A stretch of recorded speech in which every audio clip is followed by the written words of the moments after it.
جی تو پیارے دوستو بھائیو السلام علیکم ورحمۃ اللہ وبرکاتہ۔ ایک اہم مسئلے کے ساتھ میں آپ حضرات کی خدمت میں موجود ہوں۔ آئیے بلا تاخیر ہم اپنے سوال و جواب کی طرح بڑھتے ہیں۔ عزیز دوستو، یہ ایک لڑکی کا سوال ہے، بہت پرسنل ہے۔ انہوں نے مفتی صاحب سے پوچھا، میں آپ کو سوال اور جواب پڑھ کے سنا دیتا ہوں۔ ایک بہت پیچیدہ مسئلہ ہے جس کی وجہ سے پریشان ہوں۔ میری والدہ کا کافی دنوں پہلے انتقال ہو چکا ہے۔ آپ کے علاوہ کوئی نہیں جس سے مسئلہ دریافت کر سکوں۔ میری ٹیچر نے بتایا کہ ہر ماہواری کے بعد ہیئر ریموونگ کریم سے نیچے کے بال صاف کر کے نہایا کرو ورنہ پاکی نہیں آتی۔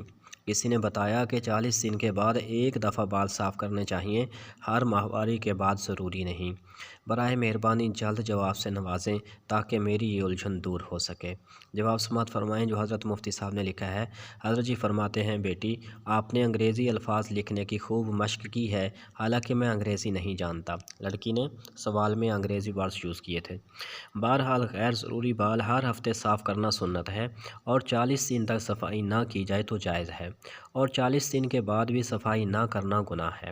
ہر ماہواری سے پاک ہونے پر اگر صفائی کی جائے تو بہت اچھی بات ہے۔ عزیز دوستو بھائیو، یہ سوال اور جواب لیا گیا ہے فتوے کی مشہور ترین کتاب آپ کے مسائل اور ان کے حل سے۔ جزاکم اللہ خیر۔ السلام علیکم ورحمۃ اللہ وبرکاتہ۔